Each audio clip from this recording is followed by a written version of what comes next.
Jamani tunaishi vibaya sana. Ni August should be Chan. When Arambe says had an open training when they had open training. You know, I actually remember that day like when Kenya lost to Madagascar on penalties. Yes. I remember like unge drop pin moja and the silence was just unreal after Madagascar scored. Not after Madagascar, I think it was hujama when you anaitwaje hujama Omija missed that penalty. The penalty. That was it was a very bad feeling, a nasty feeling. Hadi muite jamaa wetu. But karibu sana SportyFM. Asante sana. Pleasure to be here. Yes. And I hope we can discuss more. I think this is a lovely place. Yes. And tuongee. Absolutely. Hapa tunaongea tu stories of sports, football, because najua when it comes to sport you're well versed. Sana hii ligi yetu despite all the challenges. Yes. Na me the best place we can start ni Tusker. Yes, I hear you are a Tusker fan. By the way, I didn't know. Ndio leo nimepata fununu. Wacha kwanza tutulie kwanza. The less I said about it the better. Bana like okay sawa, we Tusker just lost to Mathare 3-1 on Saturday. But it's a situation where I was actually telling someone I don't think Tusker have been the same team since 2022-2023 when they nearly won the league, lost out on the last day to Gor Mahia when they beat City Stars 4-0 I think it was, and then a week later they play in the FKF Cup final and lose to Kakamega Homeboys. I think since then Tusker hasn't fully recovered, and it's now actually reflecting even in the results. I mean, being 10th in the table right now for a team of Tusker stature, I mean Nikubaya. So what I know I might be a fan, but anyway you by the way story ya new coach, you recommend it change of a coach, or will do have rather nani okay endelee kubambanya? Personally, if you ask me, I think unajua like from what I understand of Tusker, what they've been trying to do is try and you know, it's ultimately owned by EABL ultimately, so it's their CSR initiative.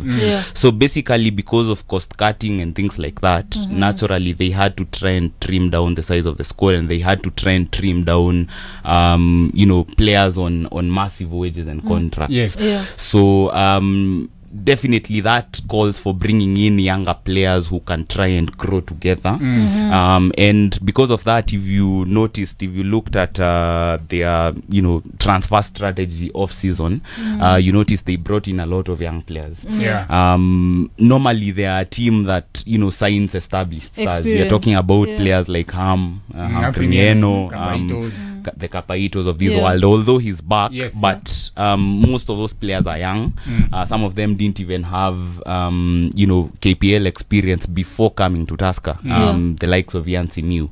So definitely that calls for you know, they need time. You know? Arsenal abroad, you see what happened. Like, you know, when Mikel Arteta came in with young players, you see it took them a while before they started challenging, and right now they've challenged. Still taking them.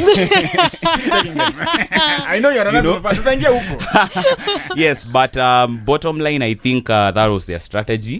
So I think it's a case of, you know, we call it short-term losses for long-term gains, but even at the same time, I think they also need a bit of experience if they are to try and mix it up. As much as you want to only bring young players, try and mix it up, bring in some experienced heads to try and help this team, because Tusker is a team that is expected to challenge for the title every year, you know? Because they have always been winning. Exactly. In fact, last season, with 2 games to spare, they were actually leading. And then we saw the capitulation against Sofapaka. I mean, I don't think walipigwa saba, you know? So, but from what I understand, that is what is going on. And then Pia, if they are to change the coach, and try and bring in someone else, you know, bringing in a new coach will effectively mean, and especially if it's a foreigner, which they normally don't do, but sources within the club tell me that if they are to bring in a foreigner, that would mean akikuja lazima watamtafutia nyumba, lazima watampe a massive wage, because remember that is anatoka abroad, you know. They have to, you know, give him a lot of allowances, which again is at the detriment of the club in terms of expenses. So ultimately I think that is what is affecting them at the moment, but I think they are actually better off staying with Okere for now. Huyo kocha tulimuona kwa stands, I think. Tulimuona kwa stands, but they, if you ask me, hawangi make your change. I don't think they ama wangengoja until the end of the exactly season. Because anyway the damage has already been done, and you've not given him enough experience to challenge for the title, and then you expect him to win. You know, it doesn't make sense when you have players that are not experienced or are not ready yet to be of the level to be challenging for the title. So I think hiyo ndo kitu ina affect at the moment. Were there no plans post Matano? Because I think Matano is, when talk about Tusker in these countries, people always remember Matano, right? Yeah, definitely. Like my generation is always Matano. But you know, Matano turns water into wine. Matano is the type to turn water into wine.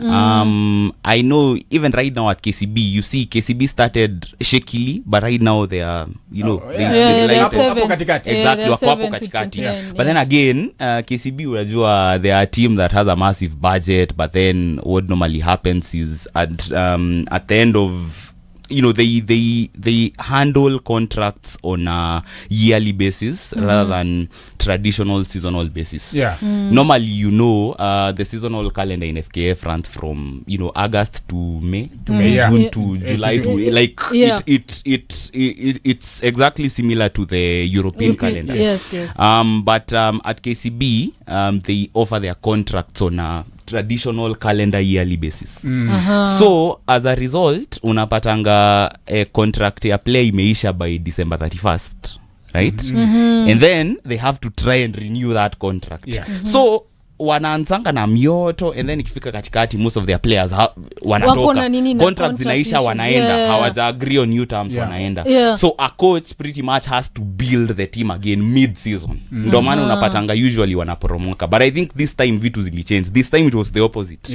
Matano came in, Matano comes in with a lot of players. Of course these players you know, take time to gel and form a cohesion on the pitch. And then once washaivana sasa ndo results inaanza kukuja. And this time that is ndo maana unaona wako much more stable, even though they lost Jaco Nganya, who's now at Cadiz in Spain, and good luck to him, because it's actually good to see more Kenyan based players actually go abroad, and not just abroad, to, you know, major, you know, footballing countries like Spain, you know, because otherwise unasikianga watu wameenda Georgia, watu wameenda Sweden, but right now at least seeing a player go from KPL to La Liga 2 directly, I think championship is promising, especially as we build for AFCON 27. But to stick to that point in terms of I think January has been such a big year for Kenyan exports in terms of our players going to different leagues abroad. And I'm just very curious, for the longest since I've followed the Premier League or just followed Kenyan football, for me this was the first time I've actually seen our players go to different leagues and actually sort of being important players or players that are respected sort of in terms of players when you wataleta change in a certain team. I don't know what has made that change for you. I don't know what you think has made that change in terms of now we have players that are moving abroad. Okay, I think honestly I was I think Jacob Gosmule has spoken about this time and again. Actually, if you notice, they move abroad, but the first few seasons they struggle to get playing time. Even you know, Ryan Ogam right now is struggling to get game time at in Austria right now. And that's because I think the issue that we have as a footballing country is, and you know, Jacob Gosmule speaks about it so well. He speaks about building players from the rooftop rather than from the base, you know. Sema tu bottom up. Exactly. Hatutakupiga. Sasa yetu ni trickle down rather than bottom up. but that's a story for another day. But anyway, so as a result, by the time wanaenda majuu, ndo maana unapata kwanza wanaanza na kwenda team B. Like now, for example, Aldrin Kibet is at Delta B. Right now, Ramos Wanjala is at Valencia B. You know, right now at least ndo tumeanza kuona watu kama Job Ochieng. Right now is, I think he's now the third Kenyan to play in La Liga and the second Kenyan to play for Real Sociedad after McDonald Maria. But you see, even for him, first of all, when he left Ligidogo, first he went to another, you know, team in the 5th tier of Spanish football. I don't remember the name.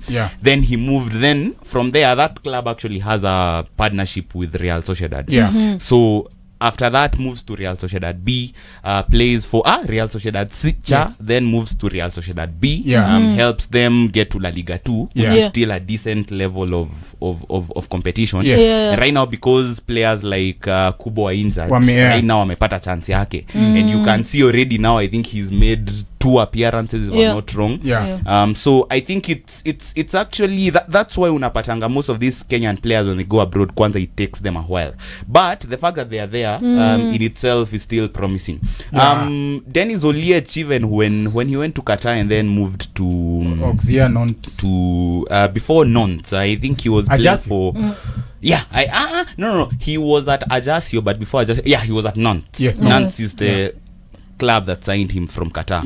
You remember at first he wasn't getting game time at all. I think it took him like a season or 2. And right now he's already a starting striker for Harambee Stars. And Jacob Ghost Mulee asks the coach while he went there, why don't these players, why isn't, he's the best striker that we have at the moment in Kenya. Why isn't he playing? And that's because we don't give them sufficient enough footballing education such that they are able to instantly come and make an impact. And that's why probably saizi unapata Ugam is struggling to get game time.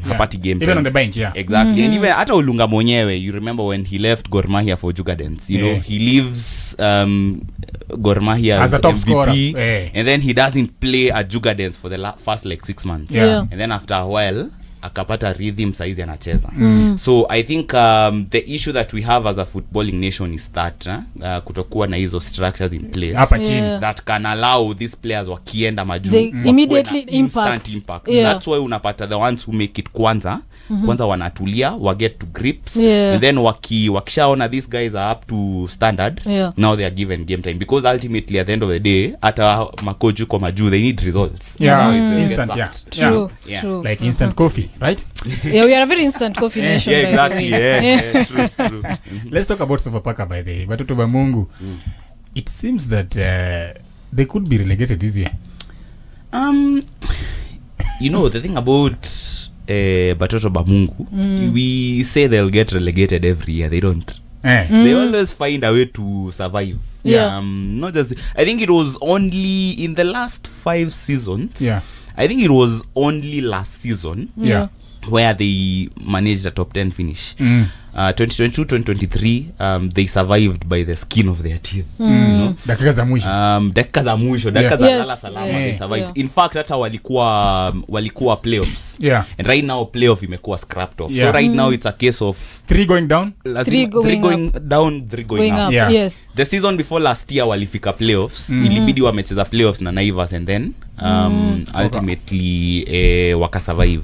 So I think for them what they need to do is I think they just need to, I think the season is still fairly young. I think 10 games to go is still, is it 10 or 14 games. 14 games ni games mingi, because in KPL you just need a magic number of is it 35 points to effectively survive relegation, to survive 30 points.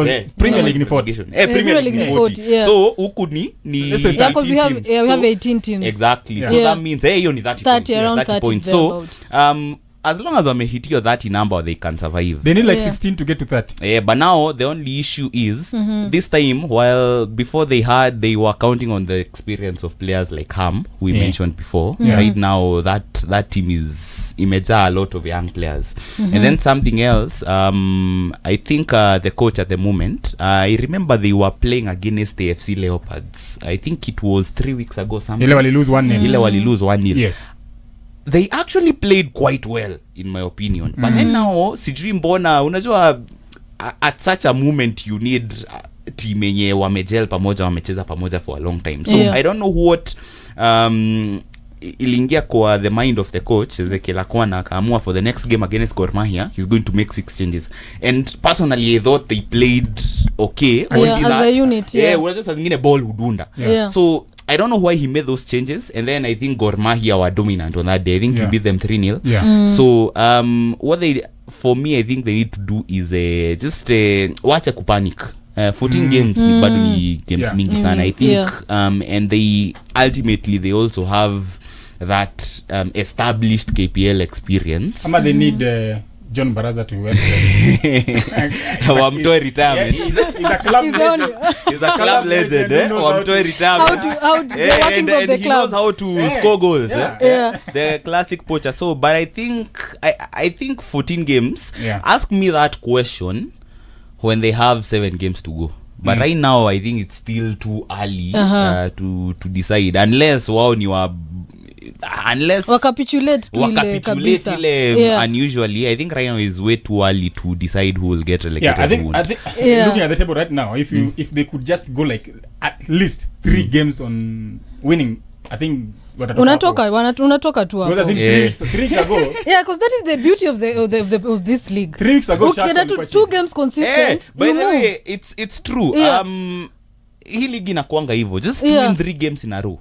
But that's the nature of Kenyan football. Huko chini there is a team huko chini in the regional league that I happen to be an official of.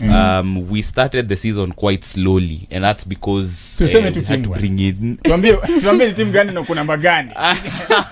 Inaitwa PCA Kikuyu Township FC. It's a church run team, ni team ya church. And then what they decided to do is they want to get boys out of idleness and potentially getting into vices and things like that. So at the start of the season, because the team was effectively new, we had to scrap off the whole team and bring in new players. Of course it took them a while kwanza kujel, because let alone being players kwanza hawajuani as persons.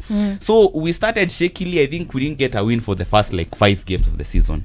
But then we go for holidays, we break off for holidays, and then we have a significant mid-season boot camp. And right now I think they've won 5 of the last 6 games. So that is the same thing. No already from winning those 5 of the last 6 games, so wanaenda from number 13 in the league to all of a sudden now 4th in the table. And that is just a case of 3 or 4 games, so hiyo ndo nature ya ligi yetu ya Kenya. And something else, another team that has been really flirting with relegation, that is Kariobangi Sharks. I don't know what has happened to Kariobangi Sharks. Kariobangi Sharks is another team. Interestingly enough, I think in the last 10 years no Kenyan team has produced more exports than Kariobangi Sharks. I think Kariobangi Sharks development, model. Their model, developing players, nurturing youngsters, and then selling them for profit. And in the last 2 years, you've seen a couple of them even move to Sweden. Players like Stanley Wilson. So right I think now eventually it's catching up. Exactly. Now it's starting to catch up with them in terms of results. They always survive. The only issue is that at the end of the season, some of their best players are picked up by better teams. Because at the end of the day, if you are ambitious as a player, so ndio Kante alitoka. Kante huyu mwenye ako Shabana. So hiyo ndo situation wako now, and then hata juzi wameachilia kina Steve Biko mwenye ameenda Nairobi United. So hiyo ndo issue yenye wanakuanga nayo. So and it's actually impressive that they've managed to stay a top flight team since 2018. So that's 8 years now. And maybe it might catch up with them, but like I said again, 14 games to go, bado ni too early in the season to decide who will get relegated and who won't. So hiyo ndo shida yenye wanakuanga nayo. I don't know if you love Monday ball. Are you a fan of Monday ball? Monday ball? Monday night football. Monday ball. Osborne Monday ball. Osborne Monday. Osborne Mande, very good coach. Yeah. I think he briefly coached Kariobangi Legends after retiring before now moving to Sales. I think wame pick up vizuri. I think hata last weekend wamepiga Kahawa Pride 9-1. Yes. So and I think they also have, you know, significant backing. You know, they have their own stadium, Murangasil. I think with Murangasil everything is actually in place. Do you think they have fans there? Have they built a situation where the community around that area is supporting Murangasil? Because we always believe that football is local and football should be community based. But you see, this is a team that was founded pretty much 9 years ago. So yes, as much as they are trying to build around, you know, the Muranga community and trying to tap up the whole central region community, you can't compare that to Shabana, Gor Mahia and AFC, teams that have been in existence since the you know 60s 60s and then Shabana but unaona, even so for them but they still have a fan base for a long time in Amanisha wametap up community. Shabana wametap up the Gusii community, you know, Gor Mahia wametake up Nyanza, you know, AFC wametake up Western. So you know, unaona, it's we are talking about 40, 50, 60 years of so I think for Murangasil pia wao, because Central as a region generally is not really a footballing region. But I think which sport do you love those side by the way? Kama si football. Central ni wanapenda games kweli? Hapana. But there's something somebody told me about 2 years ago about footballers from that region. They don't produce many footballers, but sometimes they really produce very technically gifted footballers. Like Waithera. Yeah, once in a while we tend to produce. Alikuwa wazito. Alikuwa wazito. Joe Waithera is a player with significant you know, KPL experience. So but you see, you know, how ni one in a few one in a few years. And then pia I think you know, let's be honest. Okay, sawa, there is this notion where we speak about you know, kama vile in athletics we say Rift Valley is the cradle of the hotbed, you know, the hotbed of athletics. Kumekuwa na hii notion where like in Kenya cradle ya football iko Western and Nyanza. I think so sasa unapatanga most of the coaches tend to go to those regions instead. But me I'd probably disagree. I think I'd say like I said, there are some technically gifted footballers in the country, but I think we need to start diversifying, you know, the scouting network all over the, you know, the like country. when you watch Kachi, exactly, you know, Kahata was fantastic. Kahata was a joy to watch. You know, a joy to watch. I think he won.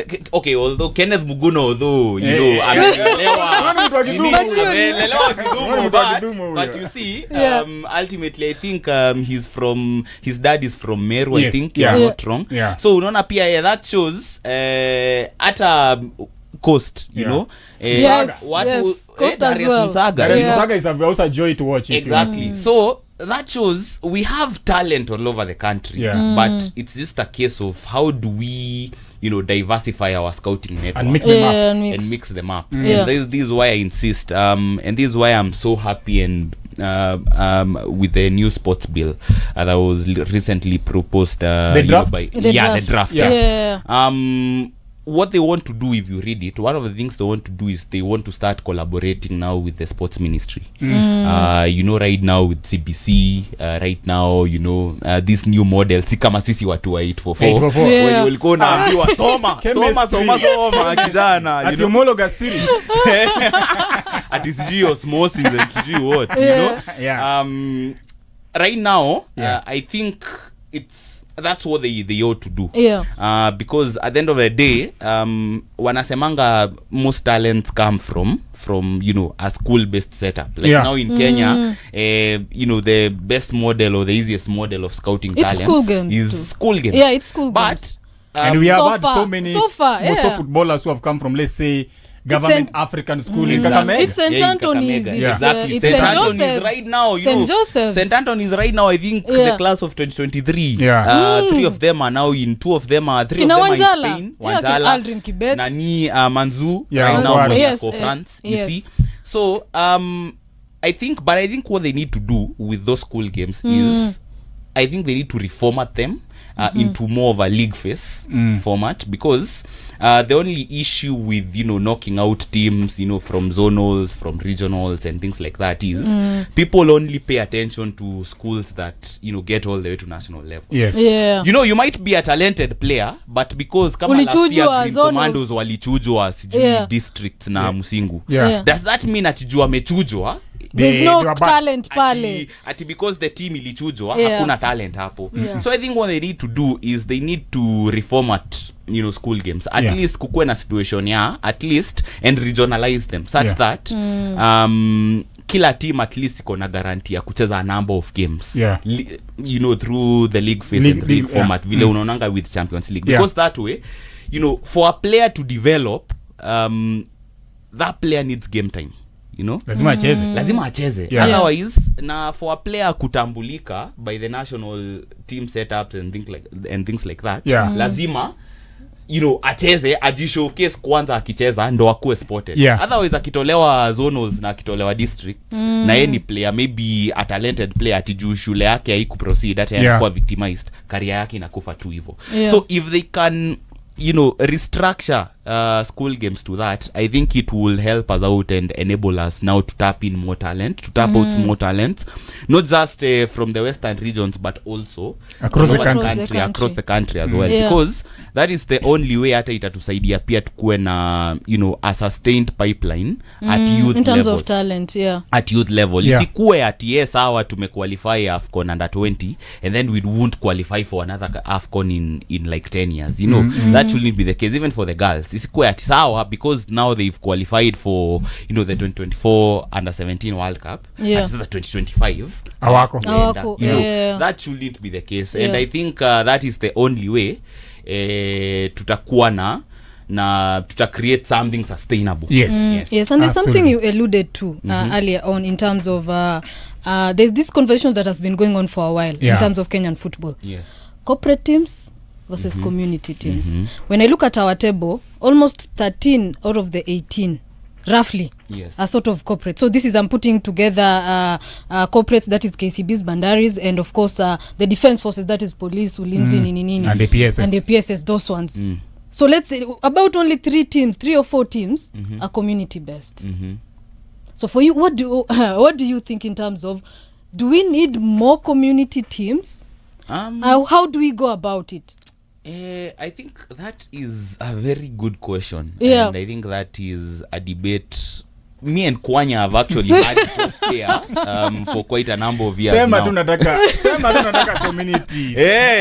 Unaget. So I think hata ukiangalia maju, like you know, we like paying, you know, attention to EPL sana. Like if you really think about it, all those teams, you know, ziko owned ama certain communities have embraced it. Like now for example Arsenal, you know, Arsenal ni Islington, you know, hapo North London. Ukienda Liverpool, you know, Merseyside, you know, Everton, you know, I know wewe ni Liverpool fan lakini sasa in fact you need to inafaa pia uanze kuleta accent ya Scousers, you know. But ultimately, as much as those brands have gone global, hata zikianza they had to start with their by building their own communities. So I think it's just a case of hizi teams zenye ziko, what do they need to do in order for them to attract a larger fan base? Because team kama Tusker, 12 time titles, you know, 12 KPL titles. But now because they are CSR club, unaona, like how many fans actually attend. But it's difficult even for a fan to connect with that club. Exactly. In terms of each team one time inaweza amuka team itkwe disbanded ifungwe because it's more or less, as you said, it's sort of a CSR. Yes, it's a CSR. Yes, so how do we go? The only way hata wanapata nini funding through, you know, their mother company. You see, that has its advantages in the sense that yes, financially wako stable, you know, players hawatawai kosa mshahara nini, and that is another issue maybe we'll get, I don't know if we will get to. But on the downside unapata yes, as much as teams iko backed by communities na maybe hakuna, you know, a legal parameter in place to allow for, you know, some of these clubs to also adopt corporate models. Because, there's that bit as well. Because even even for those community clubs, they also have to be run corporately. Exactly. To make money. But now in Kenya, that is not the case so far. Tanzania right now, Simba and Yanga are run like corporate teams. You see, because what that does is it allows, as much as yes, community yes in our own, at least as a significant share of the teams. Ultimately, you also need equity from partners that are coming in. Because bila hii equity, how will you make money from a commercial perspective? Because 3 ways of making money is through commercial deals, you know, signing up commercial deals, you know, match day income, you know, that is tickets and merchandising, and then broadcasting, you know? As well. So mi husema once we are able to get all these things in place, like, you know, Kenya tukue na, you know, a legal parameter yenye ita allow maybe Gor Mahia can now be run as a corporate club such that yes, the community can still own hata kama ni 50 plus 1% of the club, but 49 is owned by 49 well, let's say you see the way hata La Liga ilikuja kusaidia Simba, you see, and right now you see Simba and Yanga now you know among the best teams in Africa. They are getting all the way to Champions League finals and Confederation Cup finals, whereas 6 years ago mlikuwa mbele yao. Right now tuko nyuma yao, you know. It's very unfortunate. So I think once that is done, I think itatusaidia tusonge mbele. And once you know, the league is uplifted through teams like Gor Mahia and AFC Leopards now adopting corporate structures that will allow for more sustainability, that will allow for more accountability, which is important. I think sasa ita elevate stature ya ligi such that hata more broadcasters can come in.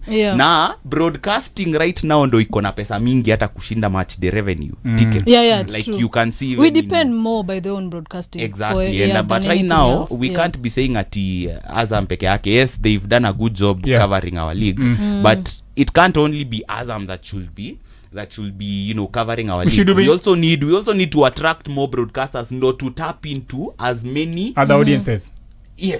Audiences as possible. Do pia elevate league yetu, because I think lastly, as I wind up, unaonanga vile in countries like Egypt or even Morocco, let me use Morocco, Wydad walikuja huku, Hakim Ziyech, who was actually, you know, winning the Champions League with Chelsea in 2020, right now can afford to come to Wydad.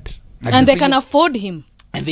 Yes. Why can't we find ourselves in a situation where AFC Leopards, Victor Wanyama, legend of the game, ifike point yenye anaweza rudi AFC Leopards? Because ukisikia former Tottenham, Southampton now playing for KPL, that will only elevate KPL. You know, people just interested to know KPL. But for that to happen, these are the structures we need to put in place. Though at least ligi ipate more exposure, because otherwise tutakuwa tunashinda tu tukimark time. Absolutely. Before we get sporty updates, let's talk about police. Yes, the champions bana. They don't look. But they're like the Liverpool champions in England, really. We tulia pia. Relax. How are those two things correlated? Liverpool wako position 6, police wako position 6. So ama unasema ni juu waliholdiwa to a draw recently na nini? Inaitwa police derby. We were trying to figure out the name of that derby. Inaitwa ni men in uniform derby. Because of course it's a very boring derby, really, because they draw a lot, by the way. Exactly. And then there are no goals. But again, this time moja though, lakini hii ni game pia watu wakishinda hata usikiangi kelele. Unajua AFC na Gor mmoja akishinda unasikia kelele. Hiyo kelele ndio inatanga ladha kwa ligi. But then imagine a situation where ulinzi wameshinda, then it's just exactly. The only noise I hear is Xavier Macharia pekee. Yeah, inakuwa ngapi peke yake. And again, interestingly enough, hizo bado sizo unaweza ziita CSR models bado. Cause you know police ni Kenya police and then ulinzi yeah. So I think again hizo ni corporate model, so kitambo wa track that kind of fan base pia. I think to be fair it might take a while. They can't can I give a solution out of the box solution? Why not have these teams, these the corporate teams up, okay? See, these the Bandaris nini. Why not try sponsor the nini teams, the corporate? No, not the corporate, the community clubs. Yes. For me, I would rather have a league with 10 teams, but they're all community clubs. And then these other teams, these corporate nini when you sort of CSRs, come in and sponsor and support these teams. Unajua actually in Vietnam they do that. Kuna time Alan Wanga alikuwa anachezea timu iko Vietnam. Before he came back to AFC that season when I think he scored 7 goals in a row. And alikuwa anasema the same thing. In Vietnam that's how it is. Like kama ni NCBA or whichever nini it is, maybe whichever company it is, if it's a bank, but now them they are backed by banks. So let's say for example kama ni KCB, badala ya wakwe na timu yao sasa they invest on FC Leopards, wana invest into FC on Shabana. Exactly. Kama ni Equity, I think Equity wako na timu Cote d'Ivoire, badala ya NSL actually sorry, kama Equity wako badala ya kuwa na timu yao wana invest, you pick a team and invest. I think that is something that can work because it will pia kitu ingine itafanya, it will sort out issue tunakuanga nayo ya player welfare because you know wachezaji wanasema hawalipwi nini. I think that's not news anymore.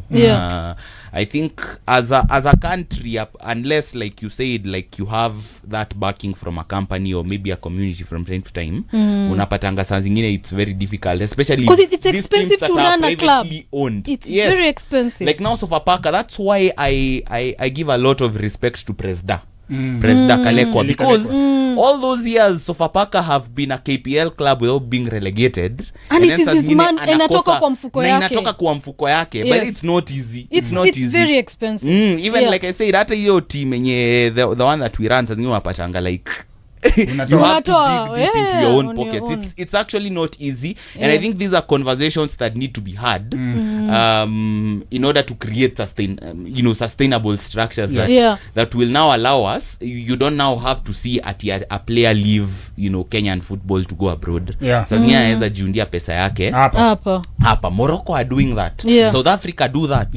Egypt do that. But kufika hapo ni rahisi. It's just if people agree to come together for one common cause, hiyo ndo kitu itatusaidia tusonge. Absolutely. Wacha tupate Sporty updates ndio tuzidi na hii conversation. Wacha nilikwambia Chep that when it comes to Kenyan Premier League Mark anataka like 7 hours. Look out!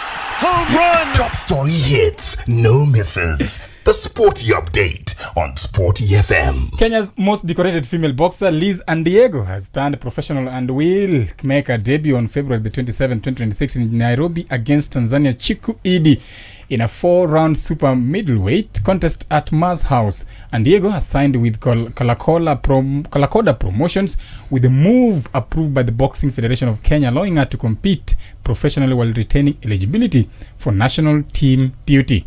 Yes, and Kenya Open Golf Limited has unveiled a 12-man professional team to represent the country at this week's Magical Kenya Open at Karen Country Club, with Sports Cabinet Secretary Salim Vuria urging the players to compete and as contenders on the global stage.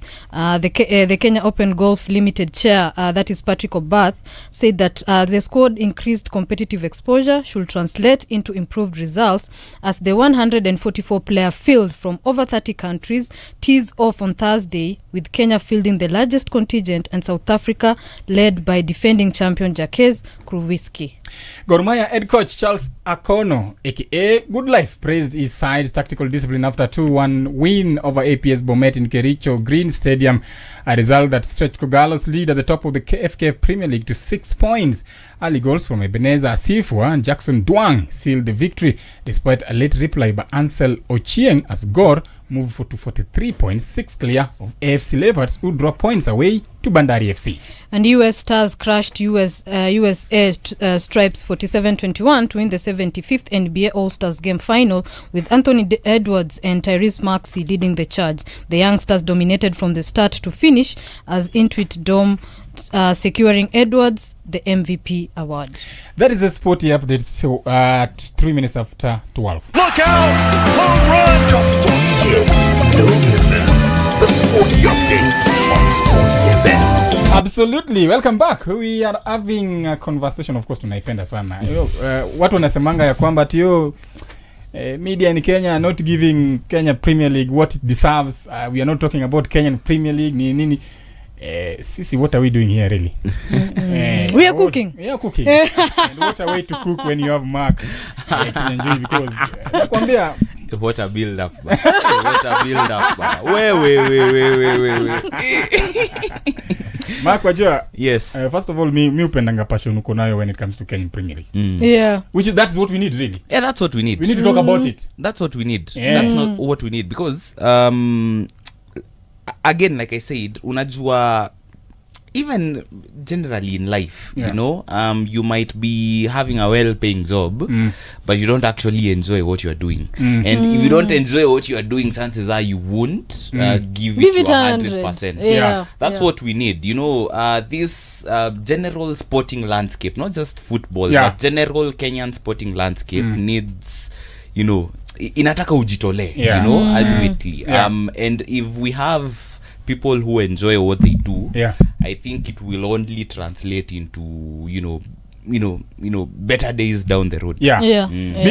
Before I ask you, because there's this matter of Gor Mahia really, which is very important, but before I ask you about Gor Mahia, I know where you want to go, but I'll let you ask. Do we have to, Mark? Do we really have to talk about Gor Mahia? It's very important. Do we have to? It's very important. Anyway, you know Gor Mahia, to be honest, I'll be honest with you, Gor Mahia hata ndo huuza magazeti. You know, in Spain unapatanga, you know, they have a magazine where like their biggest sporting publication, unapatanga like the first 6 marker, I think it is. Their first 6 pages. Kwanza unapata the first 6 pages ni Real Madrid, then we will get to Barcelona. So by the time akina siji Valencia coming up, hiyo ni page 14 na huko 15. So to be fair, I think I'd go down and say maybe Gor Mahia is the premier club in the country at the moment. Coming from a Tusker fan really. But before that, I hope ulikuwa Nyayo Stadium over the weekend. Yes, I was. For the rugby. Yes. I called you last week, ukaniuliza unakuja rugby. That's a story for another day. I want you to nataka tu get your mind in regards to what football can learn from rugby. What we saw in rugby, because fans walikuja. I thought also the organization was fantastic. It's something that we don't see it without football. Okay, first of all, you have to remember this was the first time in history while rugby brought, you know, a HSB 7s, you know, albeit Div 2, but you know, it's the first time it's ever been hosted. It was ever being hosted in the country. And the second time being hosted in Africa. And the second time being hosted after South Africa. And South Africa hosts it every year, you know, but for Kenya, first time. You know, I think it was the first time. I think it was a considerable success. Let me call it a considerable success. Of course, there were a bit of, you know, challenges here and there. But I think, you know, anytime you are starting something, of course, naturally, hata chan. So, naturally, lazima kuwe na tu hiti. Chepa alizungushwa ni Kasarani.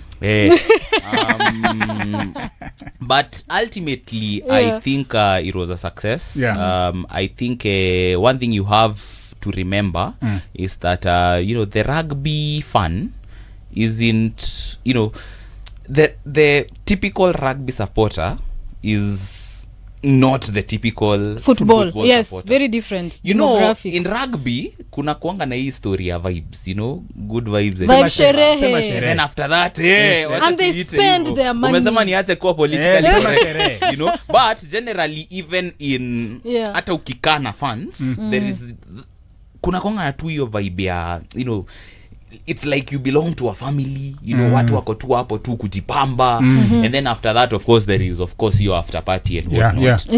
And also the nature of seventh rugby in itself ni blitz haraka 7 minutes 7 minutes faster 7 minutes second half ishe next game hivyo. So because of the fast paced nature of the sport and because there are several games going on concurrently during the weekend, naturally watu wako tu hapo tu kujipamba, and I think hiyo ndo kitu pull crowds ultimately, because pia unapata the typical Kenyan rugby fan hukuja day 1 hakuji day 2. Jana I was surprised because jana unapata watu I think ni watu walikuwa watoka makanisa nini and then wakakuja, but by 3 p.m. ground ilikuwa imejaa hivi. Anytime Kenya is playing, the noise levels ziko juu. The noise levels are just on another level. A very electric atmosphere, fans, anytime whichever Kenyan player scores, unapata the stands, everyone is in delirium. So I think what we can learn from that, I think I told you this 2 years ago, Kwanya, that maybe to attract, more fans to come and watch, Kenyan football, maybe we need to bring in these incentives, because ultimately wa Kenya wanapenda sherehe sana. So, ukiwaambia kuna kasherehe after na kuna chakula. Food is important, by the way, and I've insisted on that thing for a long time. Na kuna chakula because kulikuwa na vendors wengi sana hawako wanakubali watu wa and then they didn't provide a solution or an alternative pale nje. Exactly. Yes. $1 complained about that, by the way. Even me, I complained for the longest, by the way. Yes, so I think those are the few incentives they need to bring in. They've already brought in, at least right now, unaona at least football wame embrace what Super Bowl do. Where unajua Super Bowl, most people are there for the halftime show. Kuona, who's their celebrity singer. Because ultimately you have to remember, most of the fans hawajakuja hapo kuwatch ball peke yake. Pia wamekuja the casual ones. And then you need to know you have casual fans and real fans. 80% of sports fans are casuals. Yes. Not everyone, digs deeper into game the way some of us do or other people do. People are hapo, like I have had a rough 5 days doing my 8 to 5 job. Give me something worth entertaining me. Nifanye ni relieve pressure. That's what we need to do, and that is and that's why mimi ukiniuliza, I think that is something FKF needs to embrace. Tafuta vile utaleta masherehe, even clubs. Tafuta vile after game kutakuwa na after party nini, because in rugby that's that's tradition. I think hiyo ndo ita pull more fans, because ultimately fan atakuja juu ya sherehe, but then maybe atabambwa na anaona kwa uwanja. And then that way you buy yourself a new Gor Mahia fan, you buy yourself a new FC fan, you probably even buy yourself now a new KCB fan. In any way, these corporates are the ones who should be trying to do because that, they have the budget to do it. Because they have the budget to do that. Tasker of all teams, the obvious elephant in the room. Maybe that's how na kuna vitu za sherehe pia. So it helps. That's how you can pull in more supporters to come and support the game. And the more stakeholders we have, the stronger the game will be. But there's something I've always told Kwanya, in terms of our not corporate but our community clubs, they really struggle to attract new fans. And every season you need to have a strategy to attract new fans.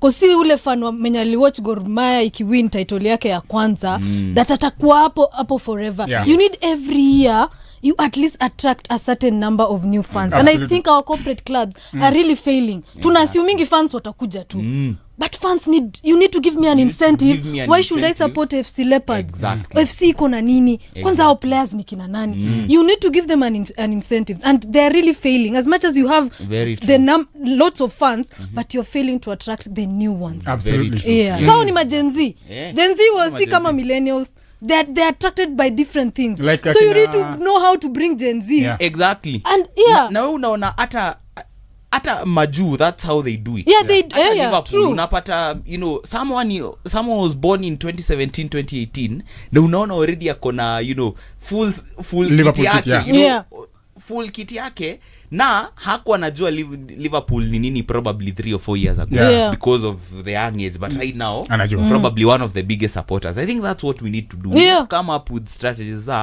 every year as we evolve. Evolve with the times. His generation ina relate to nini? To what exactly? Millennials how I relate. Okay, millennials kind of might relate to what Gen Z do, but the later Gen Zs that are moving towards Gen Alpha, how what I relate to nini? I think that's what we need to do to to make sure mafans wanazidi kuongezeka. And in that breath also we also need to tell our fans, but tukienda study, one of the another way to also bring new fans is let's make stadiums pia safe. And that safety pia inaanza na CC kama fans ambao tumezoea kwenda study, because clubs awanzangizi they don't start the chaos, ni sisi mafans tunaanza chaos. Mention Super Bowl halftime performance. Tayadok was here by the way a couple of weeks ago. Alisema that thing of halftime performance hawataki. Ati hawataki wao kama supporters, kama team choir, because ina interfere na their you halftime ndio wanatakanga wao the decibels zikwe wakwe. But now if you bring Prince in acheze you have killed it. And even gave two scenario that ile WHS Homa Bay which they drew na hii WHS hapa Nyayo which Gor lost. Kulikuwa na performance at halftime so hawataki na kuna superstition behind that, so nini inaribu halftime performances, inaribu results on the pitch. Maybe by the maybe there is a point behind that, because unajua pia unapata even for us as journalists normally hata mimi personally if you ask me I prefer interviewing these athletes and coaches after games zishaisha. Meanwhile kuambia unaona vile 7 siko inaisha and then unaita player anakuja anaongea but bado anajua kuna game nyingine later because that is the nature of 7's rugby. Unapata like wako na 3 games in one day or 2 games in one day, so mindset yake isha shift to hiyo game nyingine next. But unaona with football like hapa tunaongelea, yes I understand his point of view, but hapa tunaongelea pia what can we do to make ultimately attract more fans and make our league more sellable. Ukiambia mafans hizi ati wakadinali wanakuja kuperform halftime na wengi wao ni Gen Z especially from Eastlands and things like that, are you trying to tell me that they won't come to the stadium? Watakam wamezoea kusikiza they can even rap to that song yao yote, so mbona wasikuje halftime kuona tu like what is happening, their favorite artist ameimba and then sisha let's wait for second half. Huyo fan mwenye hakuwa anajua the first thing about football ameona kitu ikambamba. You've just bought yourself an extra fan. Absolutely. I think tukimalizia because Kenya naongea. Should we add another one now? Producer saa nyingine, but anyway. Before, because I want to save the best for the last. I'm doing this. Kuna team haujaongelea bado. I'm coming here. I'm doing this deliberately. Let's save the best for the last. Let's talk about Shabana then FC. I think Shabana, they're doing well in as much table-wise, 34 points now, sitting third. And you also have to give it to their fans, really, because I think for the last Tangwaingi League, they have they're the team that has had should I use the word religious fans that has been following this team to wherever they go. Like over the weekend, walikuwa Kirinyaga. And I saw fans walienda Wanguru Stadium. I don't know what you make about Shabana so far. Okay, I think Shabana's trajectory has been on the rise pretty much since they struck a major deal with, their major partner has come through for them. Yes. Really, their major corporate partner has really come through for them. I think before they signed that deal 1 year after coming back to KPL, and they hadn't been in KPL for 20 years. I think the last time they were in KPL was 2006. Yes. Came back in 2023. I think that was. That's 18 years. That's an 18-year gap we are talking about. And then they managed to, survive relegation because, most of their players, again, they didn't have a lot of NSL, KPL experience. Yeah. So, of course, it was always going to hit them hard unless they had, significant resources to beef up their squad and instantly challenge. But the fact that they were able to survive, it earned them, it made them more attractive for more partners. And now that partner that came in right now has come through for them in a big way. Right now, unless yes, maybe there was that ati watu wajalipwa, but I think that issue was resolved. Right now you can see hata ukiangalia record yao, I think in their last 5 games they've drawn 2 and lost 3. Yes, as the recent form table shows. So that means everyone is motivated, everyone is singing the same hymn sheet, and everyone badly wants this title. I don't think they're going to win it. I don't think they will, because they are 9 points behind Gor Mahia. They're on 34. Gor Mahia are on 43. But this is a step in the right direction for them, because last year they finished 5th or 6th. If I'm not wrong. The first season they finished 14th, just surviving relegation. But it has come through for them. And with Shabana fans, if you've analyzed their behavior, when they are doing well, grawitaja, but when they are not doing so well, wanaingia kwa nyasi kidogo. I don't know, I don't want to call it fair weather, but I don't think whether that's a Shabana fan problem. I think it's entire Kenyan fans. Because even Gor Mahia kuna time they are not doing well. But now even Gor Mahia right now you are doing well, and fans only come for the big one, the Mashemeji derby. Apart from that, sofa set fans. Mnaita sofa set branch. Sofa set branch. The loudest. Ama niju, I think mliona mmefanya ligi kwa such a monopoly to the extent now. Now you don't need you have 22 and even now that Gor Mahia wameanza kufungua gap.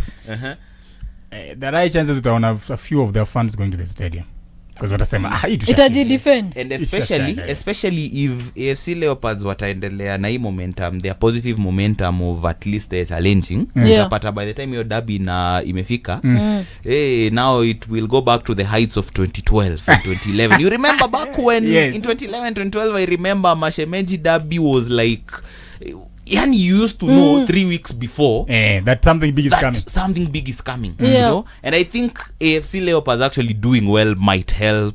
They need to be close. Exactly. They need to be just there. Someone told me the other day that Gor Mahia needed FC kuamka, ndio pia waamke. You remember during Christmas when FC were top of the league? Top of the league. Gor Mahia beat. You are not so sure about Gor Mahia. So they needed Mashemeji waamke sasa ndio wapi wa serious. And I think that competition is very good for the league. It's good for the league because everyone starts paying attention to what's coming. Like I said, when I was growing up, I think I remember, that was in the era of Super Sport. Hata kama huendi grao, you already know these players because Super Sporty may package in such a way that you already know these players. You already know Kina Dancer Nkuma, you already know Edwin Lavazza, Kina Edwin Lavazza, Ramasalim. You remember when he used to score goals for fun by making late runs into the box. So I think AFC Leopards doing well might again attract even more broadcasters to come and start broadcasting the league. At a Sporty, maybe that's what you guys absolutely you need to let's elevate the league to that level. Absolutely. So I think the better that they do in terms of results on the pitch, the better for the status of our league. So far this season, which team has impressed you in terms of what you see on the pitch? Not forget about the table. when you sit down and watch a football match, which team you unasema hii team yenyewe inani entertain. Wanaweka mpira kwenye what chap like saying carpet football. Yes. Hey, that's I was saying Taska. Good question. Hapana. Sese Mataska. I think what I will say in terms of entertaining football that gets me off my seat. Yeah. I am actually going to say lakini ni tricky. Mimi ukiniuliza, I think Homeboys wameni-impress personally. I have enjoyed watching Homeboys play. I have enjoyed watching Homeboys play personally. Maybe because of their maybe their football might, their directness. There's just something about, even Klopp used to play very direct football, high octane football. Hata unaiona uko zile za is that, I think Homeboys excite me. I will actually say AFC Leopards, I've enjoyed watching them play. I think I've enjoyed watching them play, especially since Ambani switched to more of a 4-3-3 setup. Since the derby. Since the derby, switching to a 4-3-3 setup, using 2 free number 8 akina Tyson. You know how Tyson likes and to I think play. since he started playing Tyson, I think akina Tyson, as one number 8, and then Kinyanjui the other side on the wing. Nani on the Kinyanjui is a winger. On the wing. Nani Masaba is a winger, and then the two number 8. Tyson amekuwa kicheza as a free roaming number 10 alongside Ujama Kelly Madada. Kelly Madada. And then Nani Pele. Musa Ondo. And you like him a lot.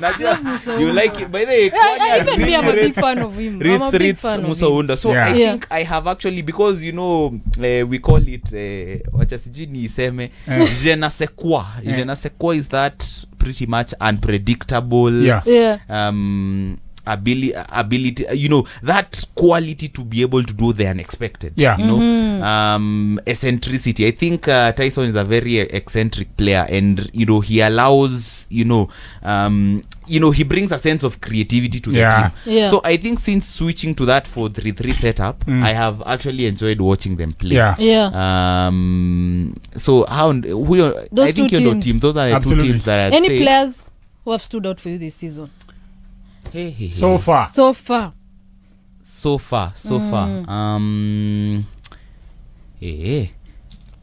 I really have to really think about it because mimi naangalianga most times naangalianga the teams, naangalianga from a team perspective. And I think one thing I'd say is that a lot of teams have played as a unit so far. I think Jackson Doang, when he was at Posta, he was doing so well after before aende Gor Mahia.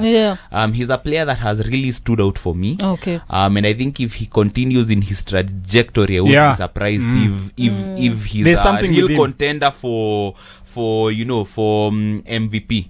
I'd also say since joining Gor Mahia, since returning to Gor Mahia, Franco Dhiambo has really, and he comes out as a kind of versatile player, because whenever Charles akifanya changes in the central defense, when he brings in, let's say, Mike Kibuage, he doesn't sub. It doesn't sub Frank.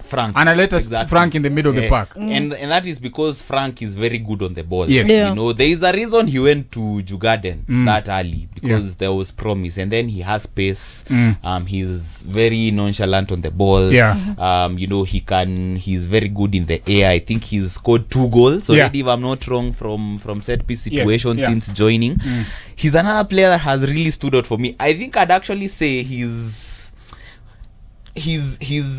okay. I think he's been at Gor Mahia only nearly 2 months now, but I think you have to call him a signing of the season already so far. And if Gor were to win the league, I think right now, I think James Kinyanjui's Kinyash is getting back to the Kinyanjui of Mathare United. The one that used to get fans off their seat with his 1v1 sense. I think he had gone dormant kidogo vile alienda KCB, but right now I think he's he's coming back up. I think he's another player that has really impressed me. I think those are the 3 players that I might say when you wame stand out sana for me.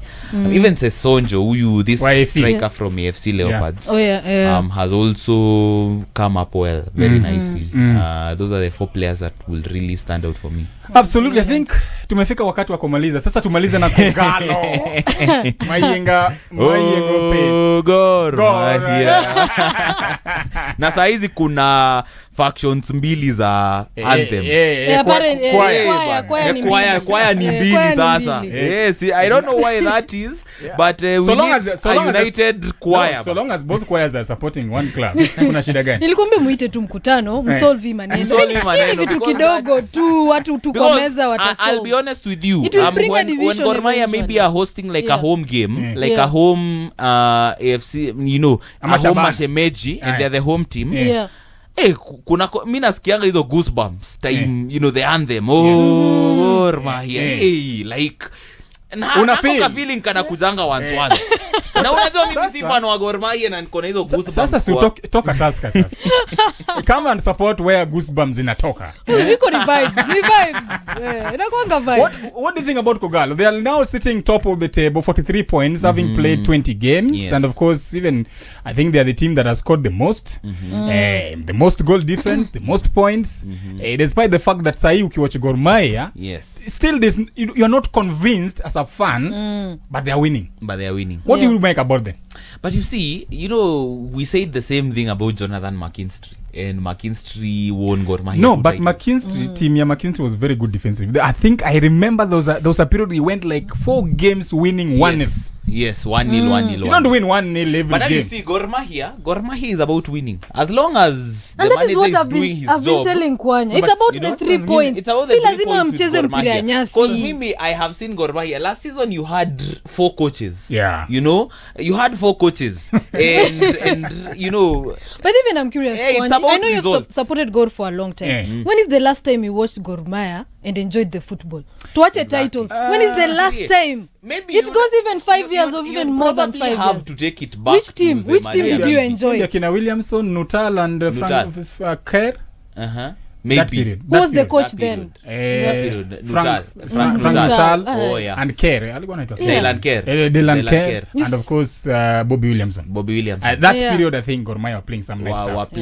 Maybe because of the quality of that. But you remember, Octe came.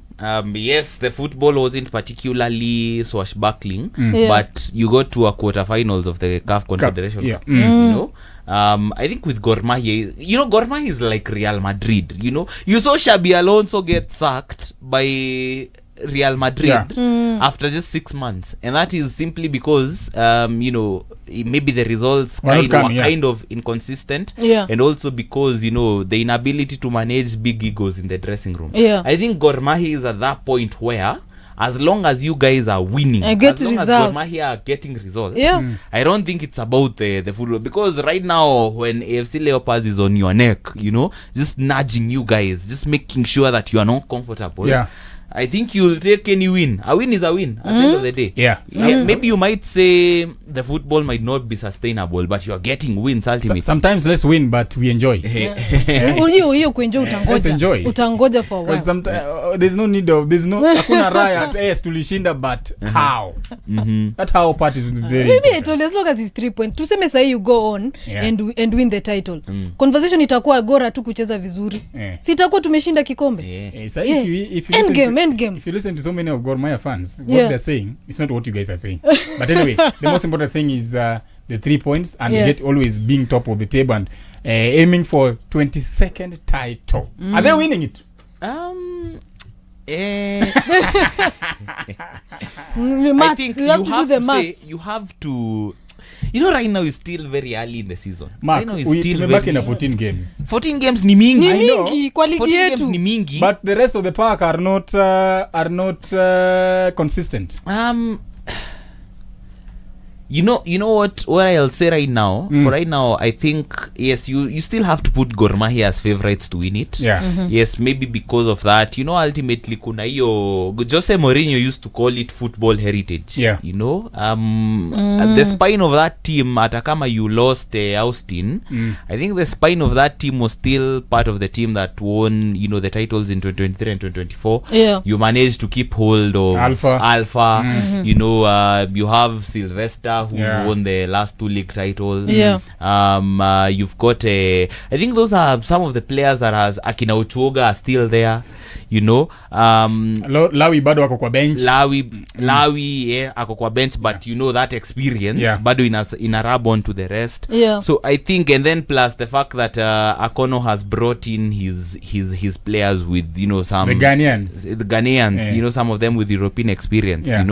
So I think you still have to put them favorites to Absolutely. win it. Because with Leopards, as much as they are doing well, Leopards, their Achilles heel is one and one only, and that's why they lost to BB Bread. That's why they lost to BB Bread. When the game is poised and tight, where you're trying to look for your players to try and win games for you, but saa zingine imekata. Yeah.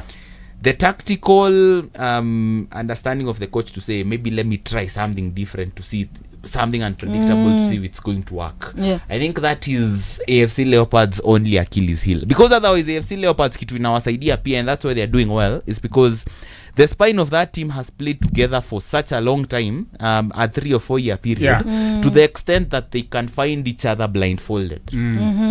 That is very significant in football. Chemistry and understanding the on synergies, and off the pitch. Nayo ni kitu inawasaidia sana, because this is a team, I think anaitwaje huyu coach Awesome.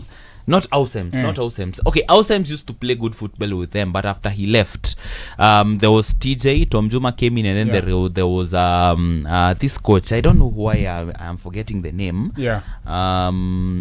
He's from Czech, the one who took over after TJ. Truka? Yeah, Truka. I think Truka kind of laid the foundations. I think no. What I'd say, Ausems laid the foundations because most of those players were coming from Div1 teams, others were trialists, people like Casey, people like Musaundo, and then after Nani laid those foundations, I think Trucha ndo alijenga hiyo nyumba mpaka ikafika kwa rooftop. So right now it's a situation where Ambani who actually worked under Trucha as assistant, right now ndo anaeka mabati na sasa na kuplasta alafu na kupaka rangi. That's why they need to win this league to try and keep that core, because if they don't win it ni makosa. Ni makosa, kwa sasa wachezaji watasema I need to go to a place now where I need to start winning, or maybe launch their professional careers abroad. Absolutely. I think that's the best place to kumaliza, but your last word in terms of Arsenal, because even me I wanted to ask Arsenal winning the league, if at hiyo tu with 1 minute you know what, because najua mnakuanga na excuse mingi. I think what I'm going to say is na explanations mingi na inaitwa superstitions. I think the Carabao Cup will either make or break Arsenal season. Okay. That's nini against Man City in March, 22nd March. Yes, that will either make or break the season, because what that does is, because Arsenal haven't won a cup since 2020. So most of these new players hawana hiyo experience. They don't know the winning taste of winning a trophy for the club. So what that might do is, if Arsenal win that cup, it will either give them motivation to go for more, or it will break their season. And the reason as to why I'm saying this is because in 2011 Arsenal were in contention for all 4 titles. Then they play quadruple. with Birmingham quadruple. Then tukacheza na Birmingham City Carabao Cup 2011. And then the game is 1-1 stoppage time. Koscielny and Szczesny did that thing. I don't know what they did at the back. then all of a sudden Obafemi Martins anafunga tap in, and then anaenda ana celebrate, and then he goes on to say that it was the easiest goal of his career, and after that capitulation. And then at the end of the season unaona kina Fabregas wameitisha release, wanataka kwenda Barcelona, kina Nasri ndo hao wameenda Man City, yes. Only Van Persie remained, but after a season akaenda. So that's why I'm saying Carabao Cup everything hinges of that Carabao Cup, because if they win that Carabao Cup, then I think they might win. If not, Bala. Capitulation. Wow. But I hope we win it. Because I also want revenge on Man City, because what Man City did to us in 2018 during that final, huniuma mpaka sahi. Mark, thank you so much. Asante sana, by the way, for finding time kukuja. Hopefully tukikuta tena. Let's do this more and part 2. Ukuje tena. Definitely. I think I enjoyed this conversation. I feel like we were just getting started. Isipokuwa ni producer amesema time is up. Mbona walileta hii system ya kengele? But I hated bells in school, because unacheza na wachezaji wako, unajifanya vile wewe ni Ronaldo hapo kwa playing ground, alafu unasikia kengele ati unarudi kulala darasani. Hapana. But anyway, to have second half. Yes, we'll have another. Definitely. Yes. All right, that has been our conversation in regards to the Kenyan Premier League, everything Kenyan Premier League, and tutazidi ku have this conversation more and more. That has been Mark Kinyanjui. When it comes to Kenyan Premier League, is one of the best to talk to. Time now is 37 minutes after 12 noon. SportyFM, beyond sport.